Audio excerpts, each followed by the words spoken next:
Bendiciones. Hoy domingo se celebra el domingo de resurrección. Después de el Señor haber muerto y estar en la tumba 3 días, resucita el domingo para celebrarlo en una fiesta maravillosa que se celebra hoy domingo. Pero entendamos un poco los hechos que se dieron, que yo sé que muchos lo conocen, pero valga la celebración de este día para volver a repasar todos esos hechos que nunca está por demás el repasarlos. Todo empieza en Jerusalén. Jesús iba a celebrar la Pascua con sus discípulos, encarga a sus discípulos para que preparen todo para la Pascua y se reúnen en un aposento alto. En la ciudad de Jerusalén, para celebrar la Pascua, se reunían alrededor de unas 250,000 personas. Teniendo esta cantidad de gente reuniéndose para esa celebración, es de entender de que se celebraba la Pascua, se desocupaba el aposento para que otros también celebraran la Pascua. Jesús celebra la Pascua con sus discípulos, en donde aprovecha la ocasión para celebrar lo que también conocemos como la Santa Cena. Jesús en la Santa Cena toma un pedazo de pan, lo parte y lo reparte entre los discípulos y les dice: este es mi cuerpo que por vosotros es dado. Toma el vino y lo reparte entre los discípulos y dice: esta es mi sangre del nuevo pacto que por vosotros es derramada. Entonces tenemos en la celebración de la Santa Cena algo muy maravilloso. Sé y entiendo la forma en que muchos lo celebran, como algo totalmente santo, como algo totalmente un mandamiento totalmente santo y espiritual. De tal forma lo celebran en algunas iglesias que son excluyentes en la celebración de la Santa Cena. Muchos no permiten que gente que no sea miembro de su iglesia participe de la Santa Cena, no lo permiten, o gente que no sea bautizada no lo permiten, otros no permiten que niños participen de la Santa Cena, etcétera, etcétera. Y hay un montón de formas y concepciones de celebrar la Santa Cena. Muchos, como dije, son excluyentes en la celebración de la Santa Cena. Al menos de mi parte, yo creo que la Santa Cena es incluyente más que excluyente. A mí me parece ver en la celebración de Jesús en la Santa Cena, principalmente cuando toma el pan, lo parte y lo reparte y les dice: hagan esto en memoria de mí. Me parece a mí, parafraseando las palabras de un hombre que leí de un libro, que Jesús dice: me parto y me reparto por ustedes. Hagan ustedes lo mismo que yo estoy haciendo. Cuando toma el vino, toman el vino, lo prefigura como su sangre, que la sangre era donde está la vida, como diciendo: yo doy mi vida por ustedes. Hagan ustedes lo mismo que yo estoy haciendo por ustedes. Entonces yo puedo ver en la Santa Cena una forma de incluir más bien a personas en vez de excluirlas de la celebración. Jesús, a través de su muerte, se partió y se repartió por el beneficio y el amor y la misericordia hacia las demás personas. Derramó su sangre por el amor hacia las demás personas. Y nosotros hemos de hacer lo mismo. Partirnos y repartirnos y dar nuestra vida por el beneficio del prójimo, del hermano. Y es algo similar a lo que vemos en el libro de Corintios, cuando Pablo empieza a regañar a los corintios por la celebración de la Santa Cena. Viene y les dice que en cuanto a la celebración de la Santa Cena no podía lavarlos porque había muchos desórdenes. De tal forma dice que no se esperan unos a otros y se hacen divisiones de categorías, divisiones sociales en la celebración de la Santa Cena, de tal forma que los ricos se juntaban con los ricos y en la celebración de la Pascua y tenían su cena aparte, y los pobres con los pobres, no se esperaban unos a otros, se dividían en grupos egoístamente, ahí habían divisiones y no celebraban la Santa Cena juntos. Entonces, bajo ese contexto en donde había diferencias entre ellos mismos sociales, de que los ricos no esperaban a los pobres ni aún a los esclavos. Imagínese usted que un esclavo tal vez tenía que ver cómo se escapaba de su amo para poder ir y celebrar la cena con los demás miembros de la iglesia. Entonces tal vez llegaba tarde, pero los demás no lo esperaban, comían, se daban sus gustos, y cuando llegaba aquel pobre esclavo que apenas pudo escaparse de su amo, ya habían comido, no lo esperaban, y había una celebración egoísta, individual, cada quien por su lado. Y Pablo viene y dice, bajo ese contexto, quien come la cena del Señor sin discernir el cuerpo, juicio come y bebe para sí. No podemos participar de la cena del Señor ignorando, no discerniendo qué es el cuerpo de Cristo. Debemos discernir que el cuerpo de Cristo somos nosotros. Y si celebramos la Santa Cena ajenos a mi hermano, ajenos a mi hermana, ignorando las necesidades de mi hermano, ignorando que si mi hermano está o no está no me importa, bajo ese contexto el apóstol Pablo dice que si tomamos la cena del Señor sin discernir el cuerpo del Señor, juicio comemos y bebemos para sí. Debemos saber que cuando celebramos la Santa Cena debemos ser incluyentes y no excluyentes, incluir a los demás. Esa cena celebró el Señor con los discípulos, terminó la cena y se fue al monte de los olivos, al huerto del Getsemaní, a retirarse tal vez del bullicio de la muchedumbre de gente, y se apartó solo a orar. Ahí en el huerto del Getsemaní, el Señor empieza a sentir una presión muy grande sobre su vida y se pone a orar. Toma a 3 de sus discípulos y se va a un lugar retirado y se pone a orar y les dice: vigilen y oren. Es obvio que tenían que vigilar, porque recordemos que el Señor Jesucristo organizó todo lo de la Pascua en forma secreta.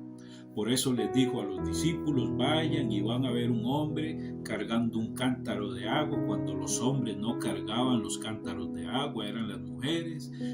Vayan y díganle que el maestro, y toda la historia que conocemos, como que todo fue hecho o todo fue planeado y conversado en secreto. Retirándose de toda esa gente, Jesús se va al huerto a orar, porque Jesús ya sabía, a través de la experiencia en el monte de la transfiguración, él sabía que la gente querían venirse sobre él para matarlo.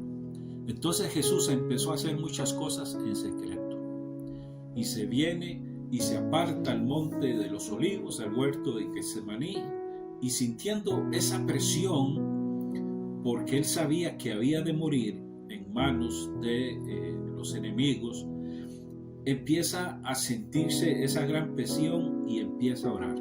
Y en esa oración empieza a sentir los síntomas de lo que muchos médicos llaman la hematohidrosis, que es cuando en grandes grados de tensión los vasos capilares se revientan y empieza la persona a supurar sangre por los poros. Y esto fue lo que le pasó a Jesús. Es bueno notar que todo esto sucedió en el huerto del Getsemaní, que la traducción es prensa de olivo.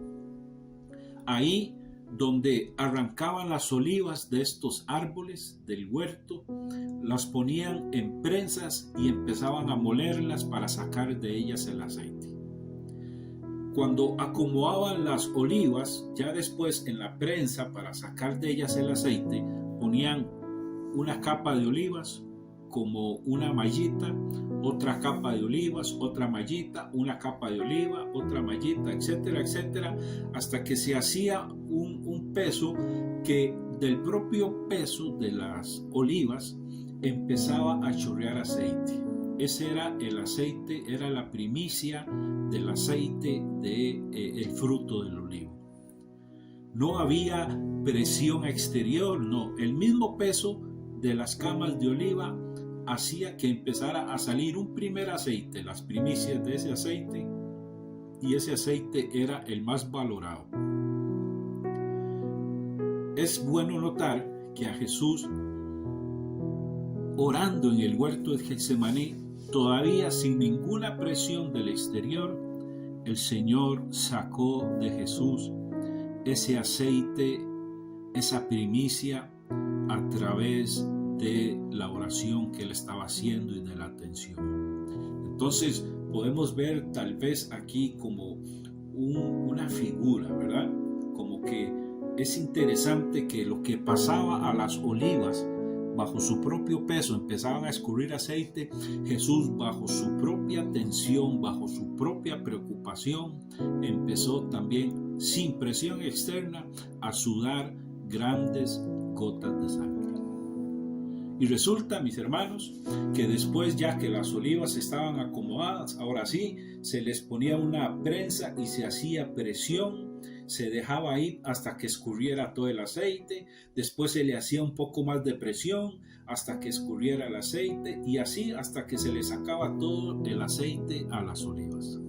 Después sabemos que Jesús no solo sudó sangre sin presión externa, sino que también ya por los azotes y los flagelos del enemigo empezó a derramar toda su sangre. Entonces me parece maravilloso y no creo que esto sea pura coincidencia. Después de estar ahí orando, sintiendo esa gran presión, esa gran preocupación, esa gran ansiedad, porque ya él sabía lo que le iba a pasar. Recordemos que Jesús era humano 100%. Filipenses 2 nos dice que Dios se vació de ser igual, que Jesús se vació de ser igual a Dios y tomó forma de hombre, haciéndose siervo como nosotros.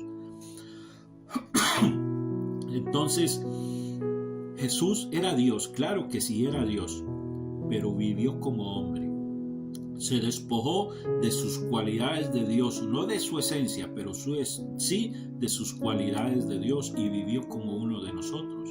Tuvo frío, cuando tuvo frío se cobijó, cuando tuvo sed se arrimó a una mujer a un pozo a pedirle agua, cuando tuvo hambre se arrimó a una higuera a ver si había fruto.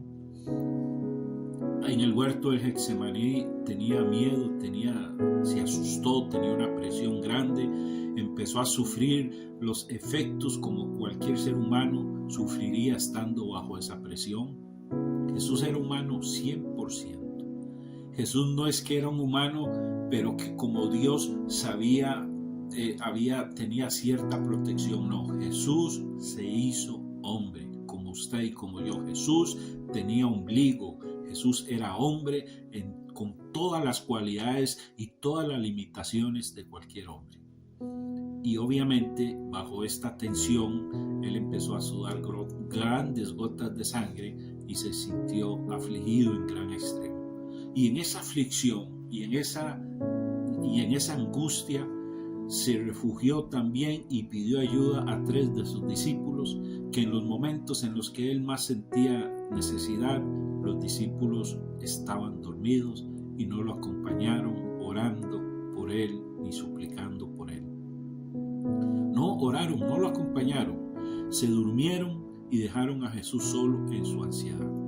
Bajo esa gran ansiedad, bajo esa gran preocupación, esa gran presión que él tenía sobre sus hombros, llegó Judas con los guardas del templo para llevárselo preso.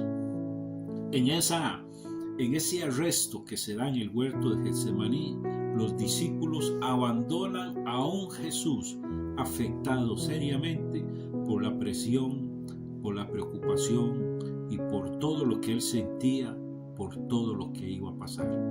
En una gran angustia, en medio de un arresto injusto, lo dejaron solo también. y se lo llevaron. Se lo llevaron y fue interrogado, hubo un juicio, todo una farsa, un juicio, bueno, que hay mucho que contar sobre todo esto, lo que piensan los eruditos, los expertos, los académicos, etcétera, etcétera, pero eso no es lo importante. Lo importante en todo esto es, le hacen un juicio al Señor y lo condenan a muerte. Y en esa condena a muerte, el Señor empieza a ser azotado, empieza a ser flagelado, empieza a ser torturado de una forma sumamente cruel. No podríamos imaginar la crueldad con la que Jesús fue azotado. Y bajo ese azote fue el Señor Jesús condenado a cargar la cruz y a morir en un calvario. Es interesante para mí también notar el papel de las mujeres en la pasión de Jesús. Cuando el Señor Jesús murió, las mujeres estuvieron ahí al pie de la cruz. Los discípulos huyeron, los hombres huyeron, las mujeres estuvieron ahí. Mujeres que durante su ministerio terrenal le sirvieron y lo consolaron en muchas formas. Y ahí en la muerte de Jesús en la cruz, ahí estuvieron las mujeres. Y no solo en la muerte, también durante el juicio, las mujeres estaban ahí mirando entre la gente que veía el juicio falso y todo, ahí estuvieron las mujeres también. Es increíble el ministerio de consolación que tuvieron las mujeres en la vida de Jesús. Las mujeres no solo sirvieron a Jesús, sino que también lo consolaron. Y ahí en la cruz, Jesús sintió soledad y clamó a gran voz diciendo: ¿por qué me has abandonado? Padre mío, ¿por qué me has abandonado? Pero a los pies de Jesús habían dos mujeres acompañándolo en sus últimos momentos también. Y entre esas mujeres estaba su madre María, que no lo abandonó ni por un momento. Entonces Jesús en la cruz se sintió abandonado por su padre, pero a los pies había una mujer que era su madre acompañándolo en sus últimos momentos. Sabemos teológicamente por qué Jesús se sintió abandonado, pero valga el ejemplo para recalcar y para resaltar la importancia de la consolación de las mujeres en la vida de Jesús. Hoy en día, bajo una cultura extremadamente machista y bajo una mala interpretación del ministerio de las mujeres en la vida de Jesús, las mujeres se quieren dejar de lado, se quieren desechar, que ni tan siquiera se les permite tener un ministerio. Pero ese es otro tema. Pero no hay lugar a dudas de que las mujeres tuvieron un papel importante en la vida de Jesús. Después de eso, se da que al Señor lo entierran, lo bajan de la cruz y lo meten en una sepultura y al tercer día resucita.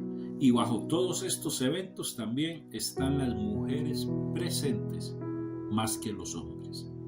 Así es que venir a decir o darles a la mujer un papel secundario es algo que está fuera de lo que realmente la Biblia enseña.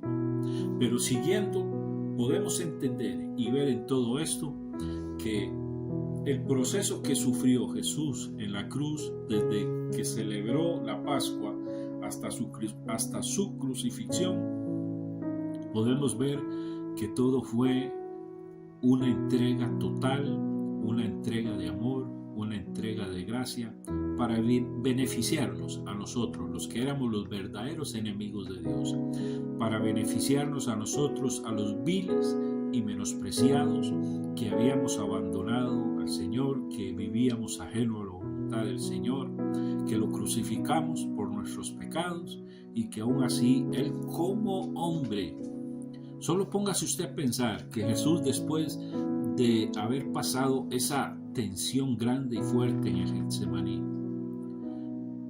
toda esa angustia, todo ese miedo que tal vez sentía y esa presión que sentía sobre sus hombros, esa gran angustia, bajo esa angustia fue abandonado, bajo esa angustia fue llevado preso, bajo esa angustia fue azotado y bajo esa angustia fue obligado a cargar la cruz y bajo esa angustia fue clavado en una cruz. ¿Y por qué Jesús soportó todo eso? Por beneficiarnos a usted y a mí. Por pura gracia, por puro amor. Desde la Santa Cena hasta la muerte de la cruz, todo el sacrificio que Jesús hizo fue incluyente y nunca excluyente, para que todo aquel que en Él crea no se pierda, mas tenga vida eterna. Para que todo aquel que viene a mí, dijo Jesús, yo no le echo fuera. El Señor Jesús hizo todo eso por amor a las personas, por amor a la humanidad. Y nos dio un ejemplo. Lo que sucede es que a nosotros nos han enseñado una teología, siempre una teología vertical. Dios y el hombre, Dios y el hombre. Una teología de santidad, que lo primero es la santidad, que lo primero es mi relación con Dios, esto es lo más importante, el Jesús divino, el Jesús santo, el Jesús que está en su trono, etcétera, etcétera, y todo eso es cierto, pero todavía mucho más importante que eso, creo yo, es una teología horizontal, en donde nosotros debemos interpretar, en donde nosotros debemos vivir al Jesús desde una teología y desde un punto de vista y desde una relación horizontal, tomando en cuenta a mi prójimo. Bien pudo habernos Jesús salvado, como lo hizo en algo similar con Israel, a través de señales poderosas, a través de un caudillo, etcétera, etcétera. Dios, en su sabiduría y en su potencia, Dios pudo habernos salvado de muchas formas, pero quiso hacerlo como un hombre, haciéndose como nosotros, viviendo como nosotros. Quiso que lo conociéramos como un hombre. Jesús dijo, el que me ha visto a mí ha visto al Padre. Conocimos a Dios a través de la figura de Jesús hombre y nos mostró al Padre en sus actos de compasión y misericordia como hombre. A Dios lo conocimos como hombre. Vino y habitó entre nosotros como hombre, para que nosotros aprendamos a vivir entre nosotros los hombres. Dios nos amó, nos perdonó, nos mostró compasión, gracia y misericordia como hombre, para que nosotros también como hombres mostremos gracia y compasión hacia los demás hombres. Pero se nos ha enseñado a ver solo al Dios divino, al Dios santo, y que la santidad y la relación con Dios es más importante que nuestra relación con los hombres. Pero qué falsa es esa enseñanza. Qué mal entendido es eso cuando el bendito Señor Jesucristo vino a este mundo y dice Hechos 10:38, fue ungido por el Espíritu Santo y anduvo haciendo bienes. Él murió y resucitó y nos ha dado toda clase de bendición espiritual, nos sentó en lugares celestiales y nos ha dado grandes y preciosas promesas para que por ellas seamos participantes de la naturaleza divina. Pero eso lo hizo Él como hombre y nos benefició con todos esos dones. Ahora nosotros, como hijos de Dios, como hombres, hijos de Dios, ¿en qué forma vamos a beneficiar al prójimo? ¿O lo vamos a andar señalando? ¿O vamos a andar imponiendo las normas como impusieron aquellas normas los fariseos sobre la mujer encontrada en adulterio, que la ley decía que tenía que ser apedreada y lo más importante era lo que decía la ley, que la persona misma, de tal forma que había que proteger la ley y apedrear a aquella mujer porque la ley decía que había que hacer eso? Pero Jesús interpuso el bienestar de la mujer por encima de lo que la ley decía. Y es lo que Él nos enseña hoy, a que nosotros pongamos el bienestar de la persona por encima de todo. Porque a Dios se conoce desde el hombre y al hombre se conoce desde Dios. Alguien tan humano como Jesús, solo Dios podía ser. Aprendamos, mis hermanos, a ver al hombre como Jesús lo vio y a ser compasivo y misericordioso con los hombres de la misma forma en que Jesús lo fue. A Jesús le pusieron apodos y Jesús fue llamado comelón y bebedor,